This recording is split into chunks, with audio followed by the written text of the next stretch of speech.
Okay, I hope I'm audible to all students who are attending this lecture for the ISI MSQE entrance. We continue with our discussion of the ISI PEA 2021 entrance for Masters of Science in Quant Economics. Okay, and if all students can recall that in the previous lecture, we had done our discussion of the first 4 questions. Okay, now, in this particular lecture, we intend to start our discussion from question 5 onwards. Okay, so let's read the question. Each of the 4 entries of a 2x2 matrix is filled by independently choosing either 1 or -1 uniformly at random. What is the probability that the matrix is singular? Okay, now all of you should be able to recall the definition of a singular matrix. A matrix is said to be singular if its determinant is equal to 0. We had done this in our mathematical methods for economics part 1 course in our lectures on matrices and determinants within linear algebra. Okay, so let's quickly come to the whiteboard and let's solve this question on the whiteboard. So we continue with ISI PEA 2021 entrance. Okay, and we look at our discussion from question 5 onwards. Okay, so what are we given? We are given that each of the 4 entries, of a 2x2 matrix is filled independently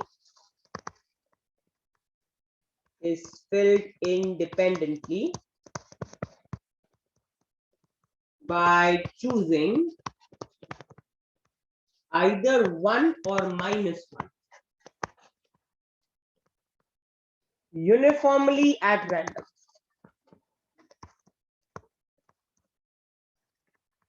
That means the 2x2 matrix is going to consist of either 1 or -1 as the entry. Okay, so we need to find the probability. We need to find the probability that the matrix is singular.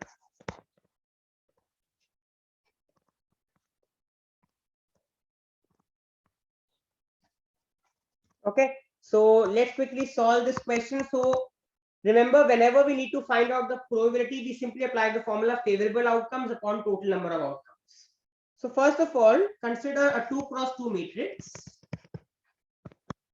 Consider a 2x2 matrix A, which is A, B, C, D. It's a 2x2 matrix. And now, what are the total number of matrices, guys, which we can form from the entry as 1 or -1? So if you look at it, we have 4 entries. And in every entry, I have 2 options. Either I can have 1 or I can have -1. Either I can have 1 or -1. 1 or -1, 1 or -1. So every entry in this matrix has 2 possible options. So what are the total number of matrices? Total number of matrices of 2x2 order that can be formed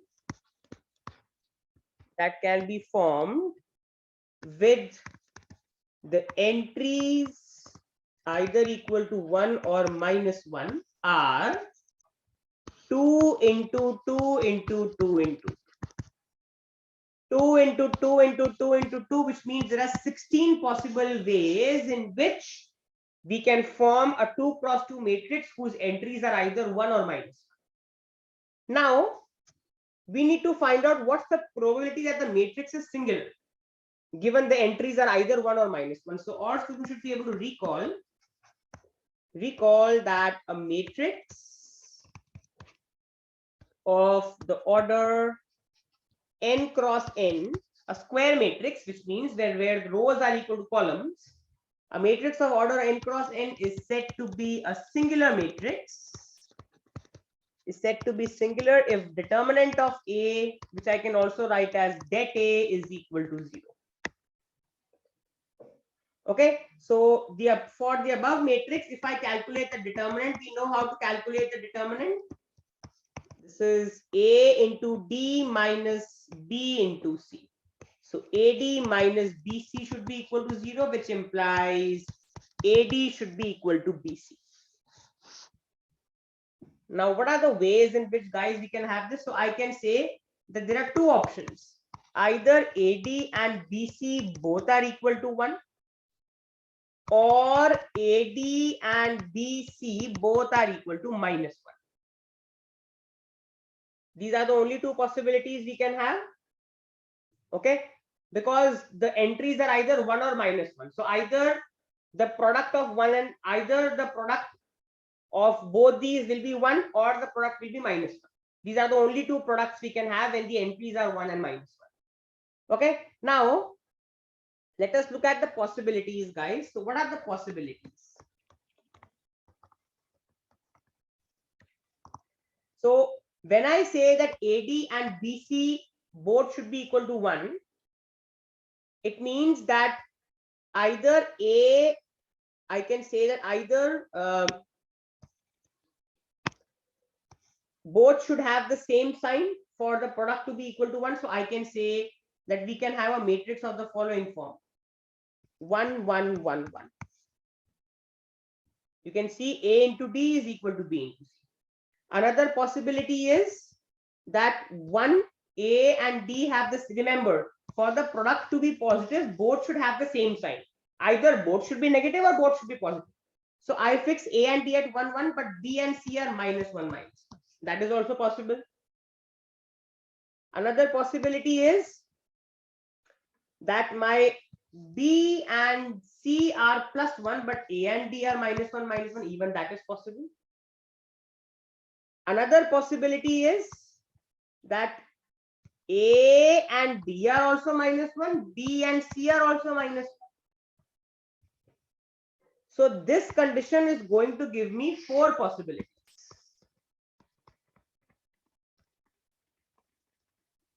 It is going to give me 4 possibilities. Okay, A into D should be 1 and B into C should be 1. That means A and D should have the same sign, B and C should have the same sign. In all these cases, you can see that A and D are having the same sign. And you can also see that B and C are also having the same sign. B and C are also having the same sign. So these are the 4 possibilities for the first case. Now let's look at the second case. A into D and B into C should be -1. That means now A and D should have opposite signs. B and C should have opposite signs. So can we look at the possibilities? So I look at the possibilities of this on the top. So I erase the initial part. I'm erasing the question also now. We know what to find. So possibilities for AD and BC equal to -1. Now, what are the possibilities, guys? Suppose, let me change the signs of A and D. First, so suppose I fix A at 1, then D has to be -1. And I fix B at 1, then C has to be -1. A and D should have opposite signs, B and C should have opposite signs. Now let B and C remain the same, but I can switch the signs. Now A is -1, B is 1, D is 1. So this and this are the same, but I switch this with this. Okay, now let A be 1, D be -1, but let me switch the signs for B and D. So this becomes -1, 1. Another possibility. And now let me fix -1 here, 1 here, but let me switch this with this. So here we have -1 here and 1 here. So you can see that this also has how many possibilities? This also has 4 possibilities. you can clearly see that in all these matrices on the top, A and B have opposite signs, B and C have opposite signs. So I can write, guys, what are my favorable number of outcomes? So I can write that my favorable number of outcomes are how much? 1, 2, 3, 4, 5, 6, 7, and 8. Our favorable number of outcomes is 8. All these 8 matrices are going to have determinant equal to 0, and they will be called as singular matrices. What are my total number of outcomes? Total number of outcomes is equal to 16.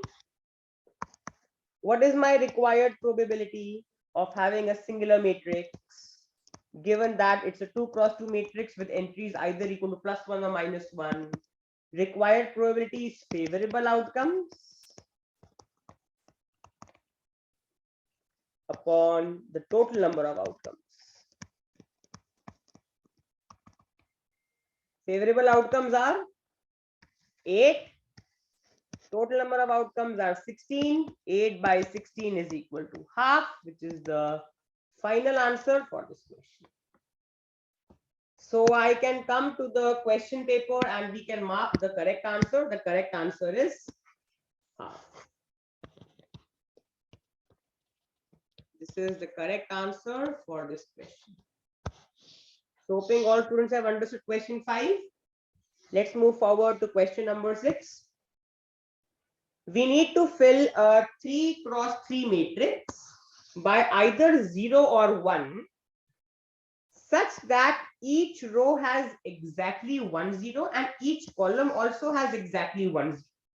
What are the number of ways in which we can do this? Again, it's a question based on the number of arrangements and the concept of matrices. Okay. So let's come to the whiteboard and let's solve this question. This is question number 6. Okay. So what are we given? We are given that a 3 cross 3 matrix is there, which contains either 0 or 1. Which contains either 0 or 1, and each row should have exactly 1 0 and each column should also have exactly 1 0. What are the number of ways in which I can form this matrix? Okay. So first of all, guys, consider a 3 cross 3 matrix A. Consider a 3 cross 3 matrix A, which is given to us as, so I can write, I can just put dashes. There's no need to write any element. Let me just write dashes. Okay. And now you can clearly see that there are 3 rows and there are 3 columns of this matrix.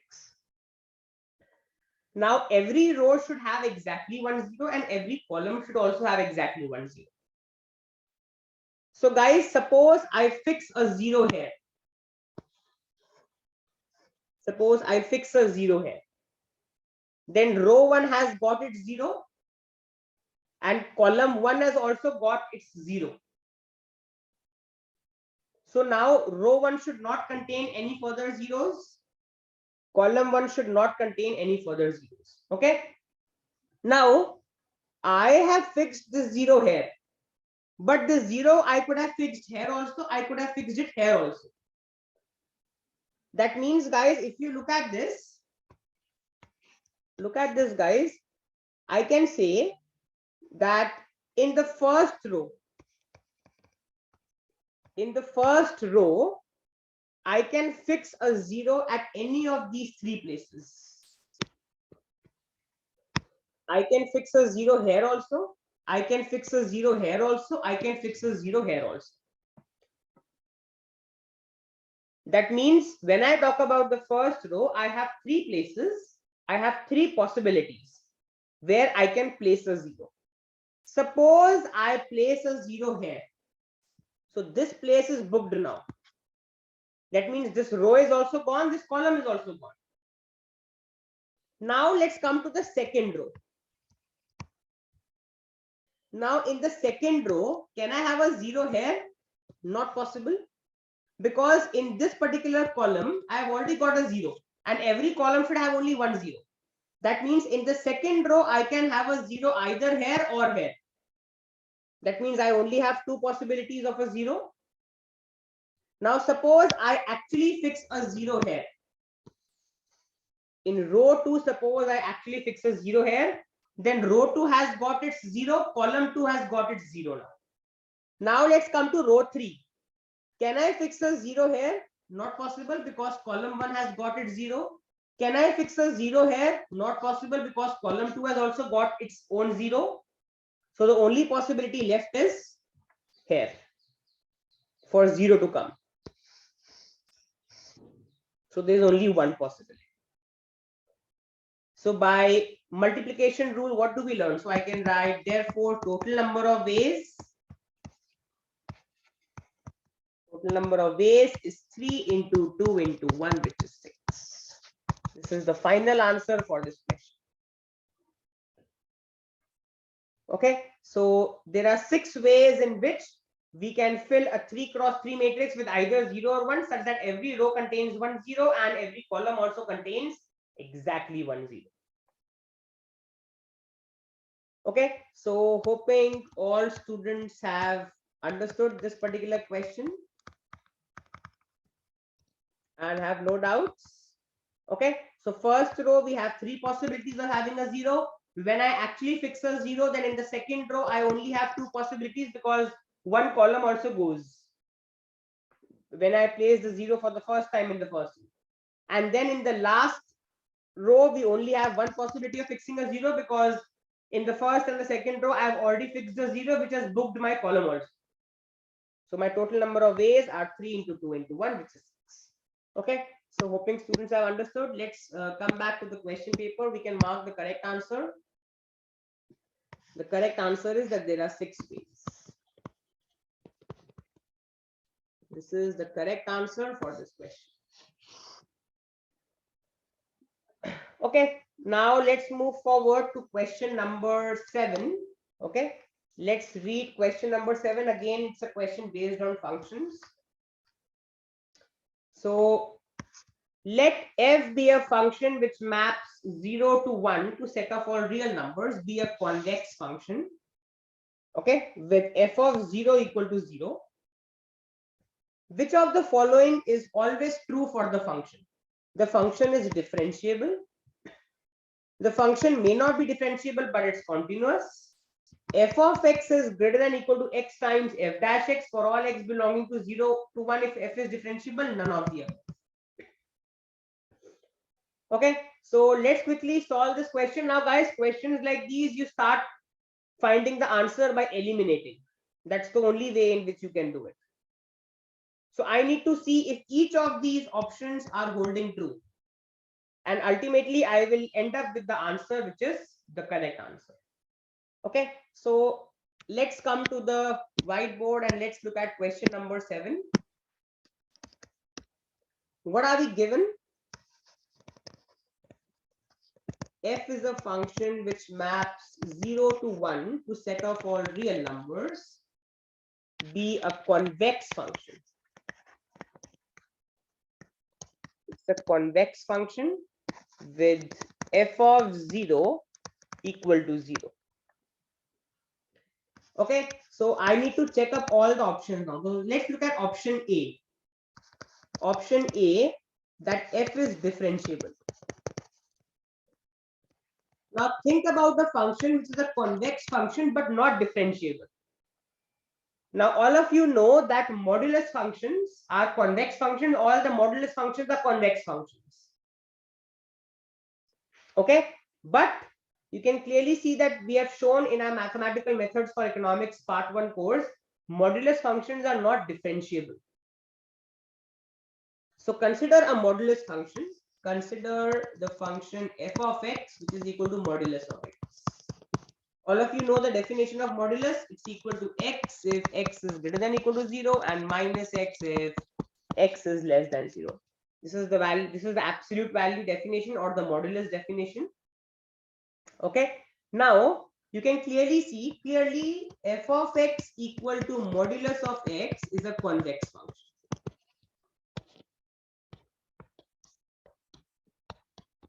It is a convex function. In fact, if I draw a graph for this, all of us know that modulus of x is a V-shaped graph passing through 0, 0.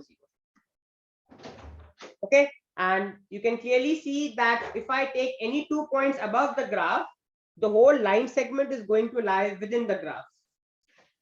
That is the definition we do of convex functions. Okay, so we have done various definitions of concave and convex functions before as well. Okay, so you can clearly see that any function which is real valued is called a convex function if you take any 2 points on the graph and you join them. Okay, the line segment will not lie below the graph. So if I take any 2 points on the graph and if I join them, the line segment is lying above the graph. It's not lying below the graph. So it's a convex function. We have done the graphical definition of convex function in our mathematical methods for economics course. Okay, so you can clearly see that this is a convex function, but now let me show that it's not differentiable. Okay, so now let us show that mod x is not differentiable, particularly at the kink, guys. This is my kink.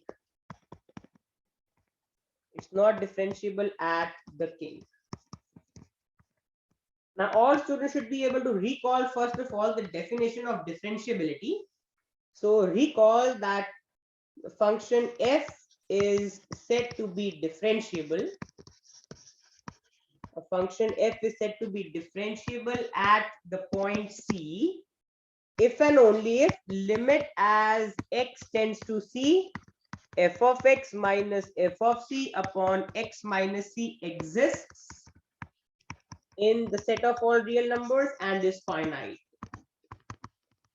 Again, we have done this in our mathematical methods for economics part 1 course. A function f is said to be differentiable at the point C if limit as x tends to C, f of x minus f of c upon x minus c exists in R and is finite.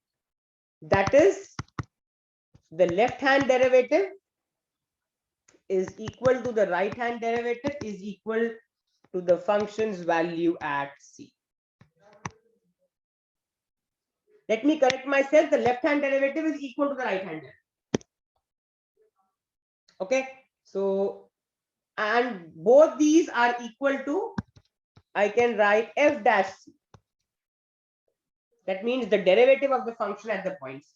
Now what is left hand derivative, guys? Left hand derivative is limit as x tends to c from the left. So x tends to c minus f of x minus f of c upon x minus c.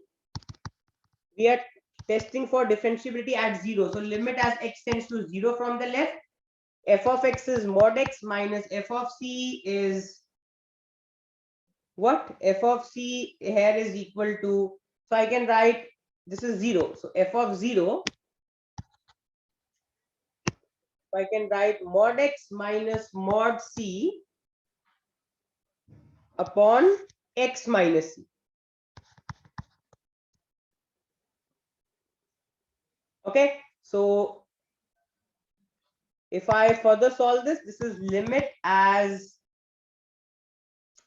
x tends to 0 from the left.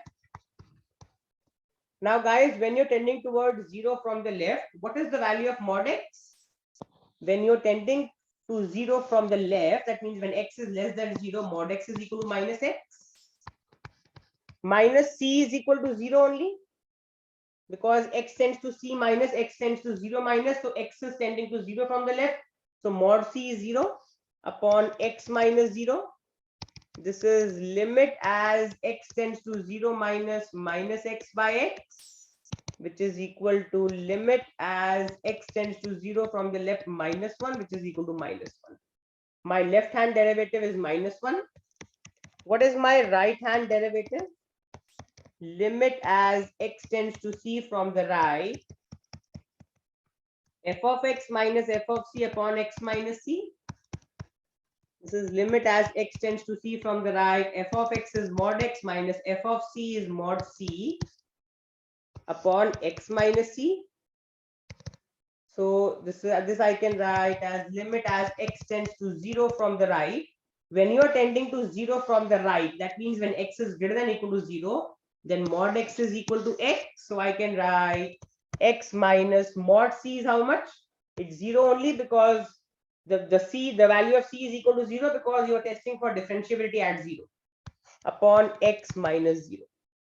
So this will be limit as x tends to 0 plus x by x, which is limit as x tends to 0 plus 1, which is equal to plus 1. Now, what do you learn? Your left hand derivative is minus 1. Your right hand derivative is plus 1.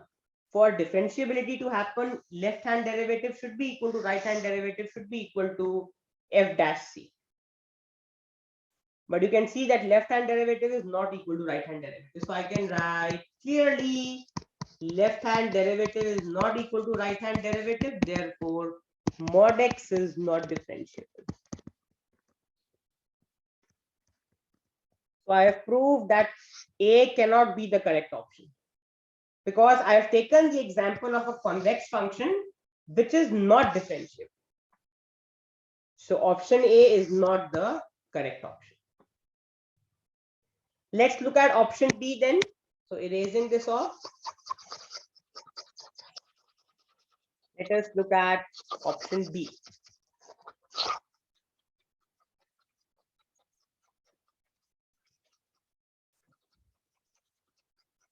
Erasing this off, let us see what option B is giving us.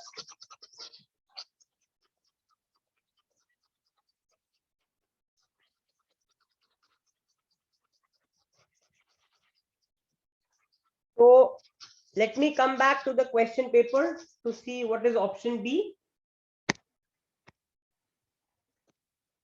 So this is not the correct option.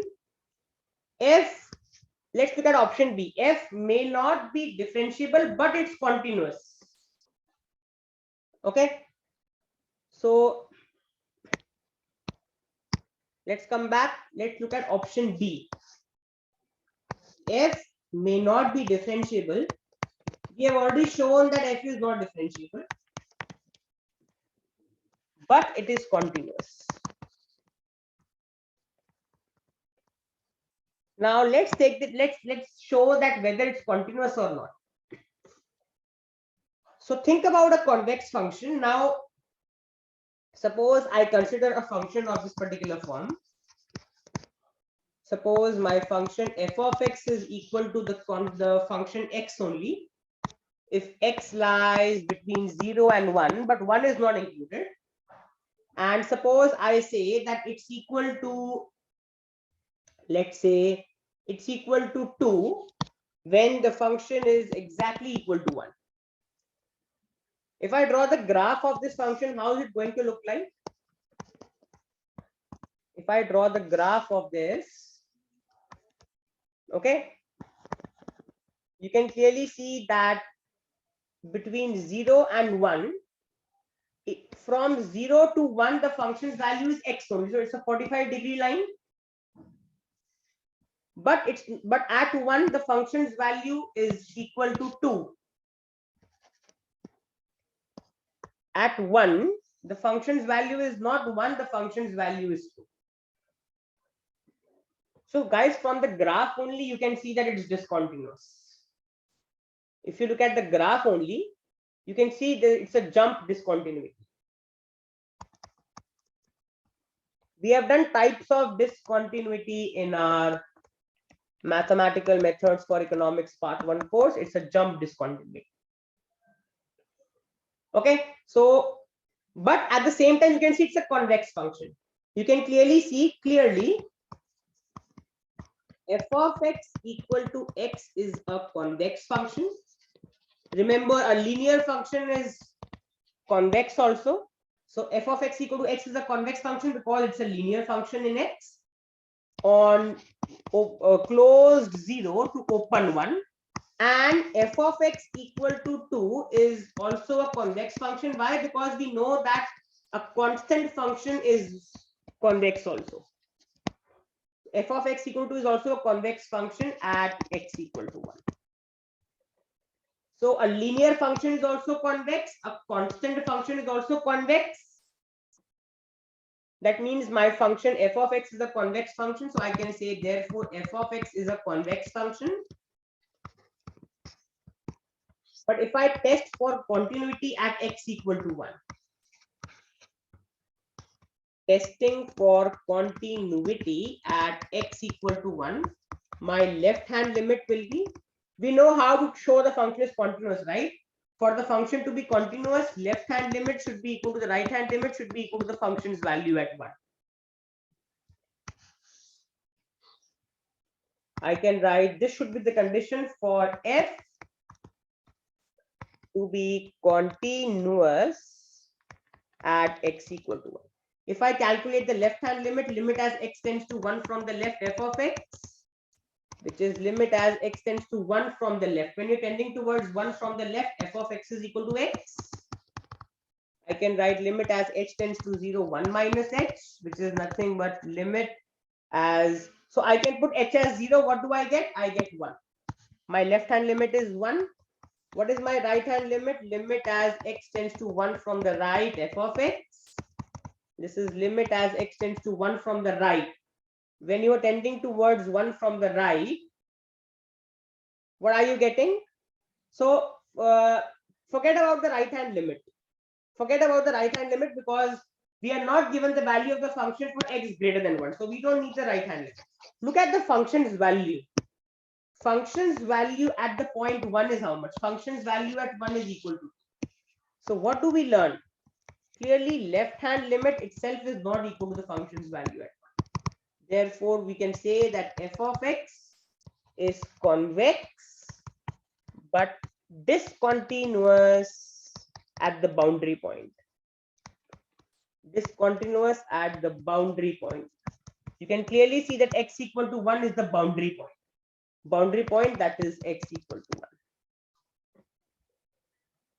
That means option B is also not the correct option, because we have shown that although my function of this particular form is convex, because it's linear also and it's constant also, and both linear and constant functions are convex functions, but we have shown that it is not continuous because the left hand limit is not equal to the function's value. In fact, it's left discontinuous, to be more exact. This function is a left discontinuous function. And any function which is either left discontinuous or right discontinuous is also discontinuous. So since we have shown that this function is left discontinuous, it's also discontinuous at the boundary point x equal to 1. Okay, so I can come to the question paper and we can say that this is also not the correct option. And then let's look at the last option. F of x should be greater than equal to x times f dash x for all x belonging to 0 to 1 if f is a differentiable function. So now let's consider another function which is convex, and let's look at this condition, whether it's satisfied or not. So I come back to the whiteboard and we can quickly erase this part off and we can look at part C. We can look at part C to check whether it is satisfying the information given to us.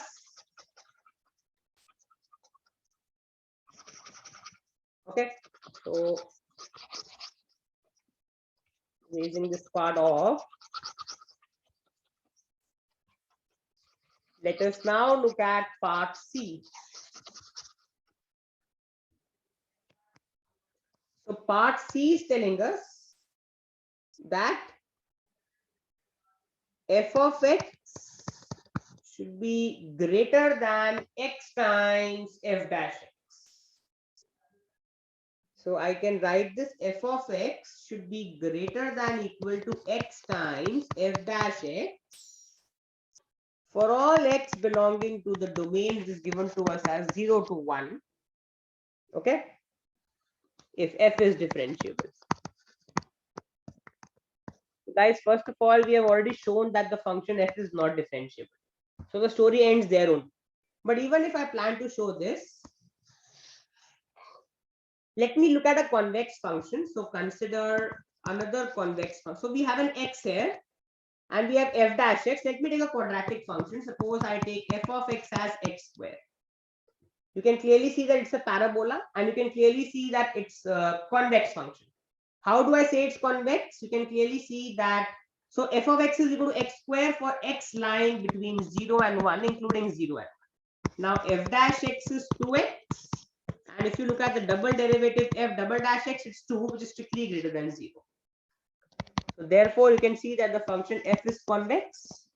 All of us know from the from the second order derivative criteria, if the second order derivative is strictly positive, the function is strictly convex. So it's a convex function.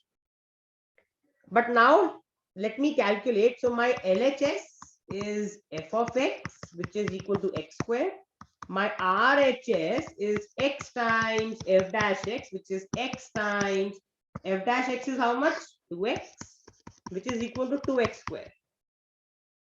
Now, guys, is it possible that x square, which is my f of x, is greater than 2x square for x lying between 0 and 1? Is it possible? It's not possible. Can x square be greater than 2x square when x lies between 0 and 1? Not possible. This implies my LHS is not greater than or equal to RHS. My LHS is not greater than or equal to RHS. So this also is not the correct option. So I took a convex function. I proved using the double derivative criteria that it's convex. My left hand side is just f of x. My right hand side is x times f dash x, which I calculated. And we have shown that x square is not greater than 2x square. That means if I come to the question paper, this is also not the correct answer. Now, by method of elimination, the question only has 4 options. One of them must be correct. This is not correct. This is not correct. This is not correct. Which is the only correct answer? None of the others. So this is my correct answer. So sometimes you're going to have a question like this where you need to eliminate the options to arrive at the correct option. So we have shown that options A, B, and C, none of them is correct. The only correct answer is option D only. Okay, then let's quickly look at question number 8, and that will be the last question I do for the day for this lecture. If the function f which maps R to R is a strictly quasi-concave function, then it follows that f is not strictly convex, f is not linear, f is monotonic. If f is quadratic, then the coefficient of x squared should be negative. Again, there are 4 options and they are completely different from each other. So we need to again use the method of elimination to arrive at the correct answer. I need to use elimination. So we need to check all these options and eliminating them, we arrive at the correct option. So let's come to the whiteboard. Let's solve this question on the whiteboard, question number 8. So we are given that f is a function which maps real numbers to real numbers, is strictly quasi-concave. Now we have done the concept of quasi-concave and quasi-convex functions in our mathematical methods for economics part 2 course. Remember, my mathematical methods for economics has 2 courses, 2 parts to it. And the definition of quasi-concavity and convexity we have done in our MME part 2 course. Okay, so all students should be able to recall what is the definition of quasi-concave function. A function f is said to be strictly quasi-concave.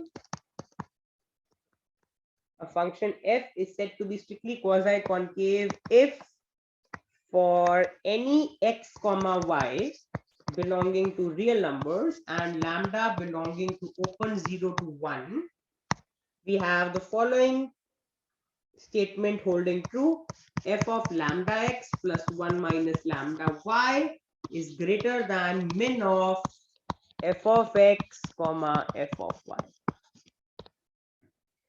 If this statement holds true, we can say that the function is a strictly quasi-concave function. Okay, now let's look at all the options given to us and let's eliminate them. So option A is telling us what? Option A is telling us that f is not strictly convex. It means if the function is a strictly quasi-concave function, it should not be convex. Then let's take a convex function. What's a convex function which comes to your mind? So very simple. Consider a convex function. Suppose I say f of x is equal to e to the power x. Then is it quasi-concave? So I can say then for x comma y belonging to R, okay, and I say that suppose x comma y belongs to R, suppose lambda belongs to 0 to 1, say I say that lambda is equal to half, okay, and f of x is less than f of y. I take this case where f of x is less than f of y. Then what is my left hand side, guys? It is f of lambda x plus 1 minus lambda y. F of x is e to the power x, so f of lambda x plus 1 minus lambda y will be e to the power lambda x plus 1 minus lambda y. I put lambda as half because it lies between 0 and 1. Hypothetically, I've just taken lambda as half. So this will become x plus y by 2. This will become x plus y by 2. Okay, and I can now look at the right hand side. The right hand side is min of f of x comma f of y. What is f of x, guys? F of x is e to the power x, f of y is e to the power y. And you can clearly see that f of x is less than f of y. Also, guys, e is an increasing function. All of us know that e is an increasing function. So that means that x is also less than y. So I can write min of ex comma ey is nothing but e to the power x, because we have taken the case where f of x is less than f of y. So minimum of ex comma ey is e to the power x. Now clearly you can see that e to the power x plus y by 2 is greater than e to the power x. How can I arrive at this conclusion? You can clearly see that e is an increasing function. E is an increasing function, and since I have taken the case that f of x is less than f of y, therefore x must be less than y, because e is an increasing function. If f of y is more than f of x, then y should be more than x. Understand this, guys? Look at this. If I say that e to the power x is an increasing, if I say that e to the power x is an increasing function, and if I say that f of y, which is e to the power y, if I say that e to the power y is greater than e to the power x, then y should be greater than x. So take any value. Suppose you take x as 1 and suppose you take y as 2. Plug it here. So e to the power 3 by 2 is obviously more than e to the e. E to the power 1.5 is always more than e, because e is a positive base. So I can say that therefore my function e to the power x is strictly quasi-concave. And now if you look at the derivative, guys, f dash x is e to the power x. If f of x is e to the power x, first order derivative is e to the power x. Second order derivative is also e to the power x, which is strictly positive. Therefore, I can say that e of x is also strictly convex. This means that this is not the correct option.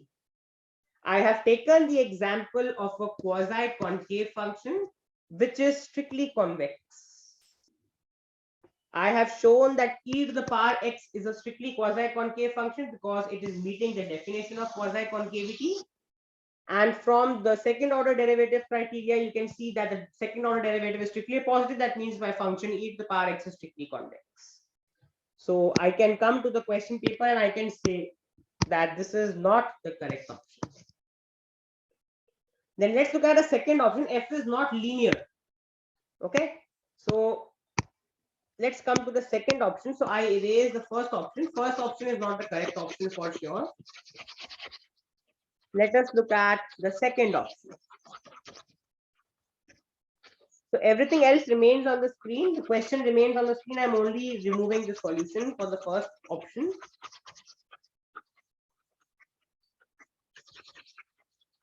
Okay. Let's now see whether option B is correct or not. So my option B is that f is not linear. So let's take the example of a linear function. Suppose I say that f of x is equal to x, okay, and lambda belongs to 0 to 1, x comma y belong to R, okay. And suppose I consider the case that f of x is less than f of y. Okay, that is, I can say that x is less than y. Obviously, guys, you can see that f of x equal to x. If you look at the function f of x equal to x, I take the case where f of x is less than f of. Okay, so now is it quasi-concave? Let's look at the left hand side. So what will f of lambda x plus 1 minus lambda y be? Again, guys, I take a special case where lambda is equal to half. So this will be, so f of x is x, so f of lambda x plus 1 minus lambda y will be lambda x plus 1 minus lambda y. Put lambda as half, you get x plus y by 2. Okay. And then let's look at the right hand side, which is min of f of x comma f of y. This is min of f of x is x, f of y is y. And guys, since I am saying that f of x is less than f of y, what is f of x? X. What is f of y? Y. F of x is x, f of y is y. So I can say x is less than y. So min of x comma y is equal to x. So clearly, you can see that x plus y by 2 is strictly greater than x for x less than y. You can see that this inequality holds true. Take any values. Suppose you take x as 1, suppose you take y as 2. Then 1 plus 2 by 2, which is 3 by 2, which is 1.5, is greater than 1. So I can say, therefore, my function f of x equal to x is strictly quasi-concave. And clearly, you can also see that f of x equal to x is linear. So this is not the correct option. We have shown that a linear function is strictly quasi-concave. That means my option B is also not correct. So if I come back to the question paper, this is also not the correct option. Then let's look at the third option. F is monotonic. Now, when is a function said to be a monotonic function? If it's either strictly increasing or strictly decreasing, but not both. Again, we have done the definition of monotonic function in our mathematical methods for economics part 1 course. Okay, so let's come to the whiteboard and let's look at the function. Okay, so let me erase this part off and let's now focus on part C. Again, the question remains on the screen. I'm only raising the solution for part B. We test whether part C is true or not. Okay, so again, now we are given part C, which is simply the case where our function is, we need to show that whether it's monotonic or not. So the option given to us is that f is monotonic.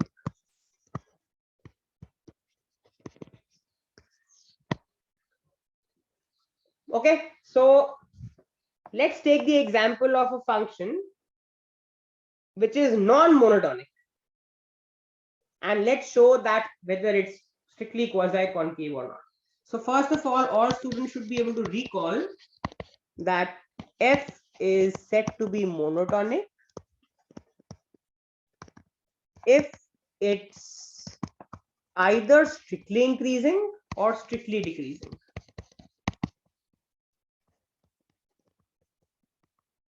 But not both. The function should be either strictly increasing or it should be strictly decreasing. It should not happen that the function is increasing for some values in the domain and decreasing for some values in the domain. That should not happen. Okay, so consider a function. Suppose I say that the function f of x is equal to minus x square.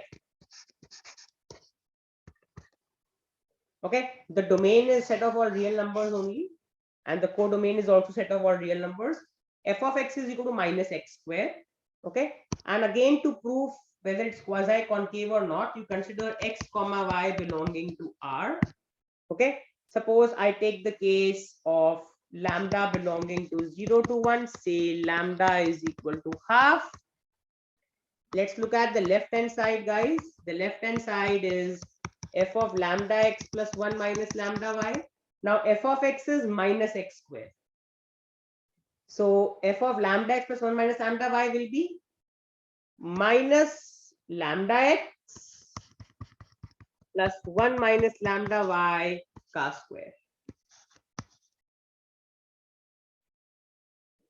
Okay, so this is what we get. So now if we solve this up further, what do we get? So f of x is equal to minus x square. So this is going to be minus of lambda x plus 1 minus. So let me correct this, guys. This is actually minus of, this is minus of lambda x plus 1 minus lambda y. So this will be minus of lambda is equal to half. So this will become x plus y by 2 if I put lambda as half. So this will be minus x plus y cos square by 4. And what will my right hand side be? So again, let me consider the case. So I can write minimum of f of x, which is minus x square. F of y will be minus y square. And suppose I again consider the case where x is less than y. So suppose I take the case where x is less than y. If x is less than y, x square will be less than y square. But if I take minus on both sides, my sign of the inequality will change and minus x square will be more than minus y square. Okay, so that means my minimum of minus x square comma minus y square will be what? If you look at it, the minimum of the two is going to come out as minus y square. Okay, so remember x is less than y, so x square is less than y square. But if x square, so I can take value, suppose 1 is less than 2, then 1 cos square is less than 2 cos square, which is 4. But if I take minus on both sides, minus 1 cos square, so I can write minus 1 is greater than minus 2. 1 is less than 4, but minus 1 is greater than minus 2. So minimum of minus x square comma minus y square will be minus y square. Okay, so hoping students have understood this. Then, so I can write, so I am erasing this particular part now. And so now my job is to compare the LHS and RHS. Okay. So again, suppose I take the case where X is 1 and Y is 2. What is my LHS? Minus of X plus Y ka square by 4, which is minus 1 plus 2 ka square by 4, which is minus 9 by 4. What is my RHS, guys? Min of minus 1 ka square minus 2 ka square, which is minus 4. How much is 9 by 4? If you can use your calculators, you can see that 9 divided by 4 is 2.25. So clearly, you can see that your LHS is greater than RHS. Minus 2.25 is greater than minus 2. So I can say that therefore my function f of x is strictly quasi-concave. I've shown that the function f of x is strictly quasi-concave because it is satisfying this inequality. And I took the case where x is less than 1. Okay, so you can clearly see, but it's not monotonic. Why? Because if I erase this particular part, or if I do it here, on the right hand side bottom, you can see that f of x is equal to minus x square. So f dash x will be minus 2x. And this will be, so I can write that therefore, if x is positive, you can see that f dash x is negative, and if x is negative, you can see that f dash x is positive. That means for some values of x in the domain, the function is increasing. For some values of x in the domain, the function is decreasing. But if you recall the definition, a function is said to be monotonic if either it's only strictly increasing or only strictly decreasing. It should not be both. But if you look at minus x square, its first order derivative is minus 2x. For positive values of x, f dash x is negative. For negative values of x, f dash x will become positive. Because if x is negative, negative multiplied by this negative will make it positive. So I can say that this is not monotonic, because this function is partly increasing and partly decreasing. So it's not monotonic. That means this is not the correct option. We have taken the example of a function which is a quasi-concave function, but it is not monotonic because it's partly increasing and partly decreasing. So option C is also not the correct option. So if I come back to the question paper, even this is not the correct option. So by elimination, if there are 4 options, one of them has to be correct. We have shown that the first option is not correct, second option is not correct, third option is not correct. That means our correct option is the last option. Now, students, you don't need to waste time in showing that the last option is correct. Remember, it's an MCQ and you don't have time in the exam to show that this is correct. If you have shown that A, B, and C are false, automatically it means that option D is the correct answer. You can check it on your own. Take a quadratic function where the coefficient of x square is less than or equal to 0. Okay, and you can verify it on your own that it's a quasi-concave function. Actually, we have shown it. If f is quadratic, the coefficient of x square should be negative. We just took minus x square, right? We just took minus x square. The coefficient of minus, what is the coefficient of minus x square? Minus 1, which is less than or equal to 0. And we have just shown that minus x square is a quasi-concave function. So automatically option D is the correct option. Okay, so if I come to the whiteboard, we just showed that minus x square, the coefficient of x square is minus 1, which is negative. We have just shown that it's quasi-concave. That means our option D is the only correct answer. So hoping all students have understood